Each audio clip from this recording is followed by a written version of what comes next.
आदमी ने लड़की की लाश को एक गहरे गड्ढे में दफना दिया और सबके सामने यह दिखाया कि उसने उसे पूरी तरह जला दिया है, लेकिन असलियत में उसने लाश को चुपके से एक और गड्ढे में छिपा दिया। सोच भी नहीं सकता था कि उसी रात लड़की की आत्मा मिट्टी से बाहर निकल आएगी, क्योंकि कभी रवि ने उसकी मदद की थी, इसलिए उस लड़की ने उसे अपना जीवनदाता मान लिया। जहाँ भी रवि जाता, आत्मा चुपचाप उसके साथ रहती और बाहरी खतरों से उसकी रक्षा करती। एक दिन रवि रोज की तरह काम पर गया, लेकिन खाने के समय उसका झगड़ा ठेकेदार से हो गया। यह नजारा लड़की की आत्मा ने भी देख लिया। तभी अचानक ठेकेदार ने चावल का एक कौर लिया, लेकिन अगले ही पल उसके गले में अजीब सा दर्द उठा। तेज खांसी के बीच उसने मुंह से एक जंग खाया हुआ कील उगल दी। यह देख पास खड़ा सिक्योरिटी गार्ड डर से कांप गया।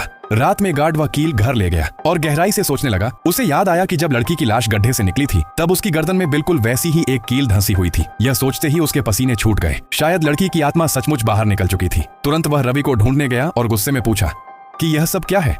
भोला भाला रवि तो कुछ समझ ही नहीं पाया और अपनी सारी हरकतें साफ साफ बता दी। यह सुनकर गार्ड चिल्ला उठा, तूने सबको मौत के मुंह में धकेल दिया है। अगले दिन गार्ड रवि को लाश वाली जगह पर ले गया, लेकिन जैसे ही गड्ढा खोला गया, लड़की की लाश वहां से गायब थी। गार्ड सब समझ गया और मालिक को सच्चाई बताने निकला, लेकिन रास्ते में उसका सामना लड़की की आत्मा से हो गया और वहीं उसकी मौत हो गई। अगले दिन जब सब लोग खाना खा रहे थे तो ठेकेदार ने देखा कि गार्ड गायब है। उसे लगा कि वह आलसीपन कर रहा है। तभी मालिक वहां पहुंचा और बोला कि काम की रफ्तार बहुत धीमी है, अब उसे तेज करना होगा। ठेकेदार डर के मारे कुछ नहीं बोला और सारा गुस्सा मजदूरों पर निकाल दिया। लेकिन इस बार रवि चुप नहीं रहा। उसने मालिक को जमकर गालियां दे दी। गुस्से में मालिक ने रवि पर हमला कर दिया और उसे लात घूंसों से मारने लगा।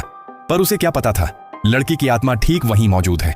घर जाते समय अचानक मालिक की कार के अंदर एक सूखा हुआ हाथ खिड़की से भीतर घुस आया।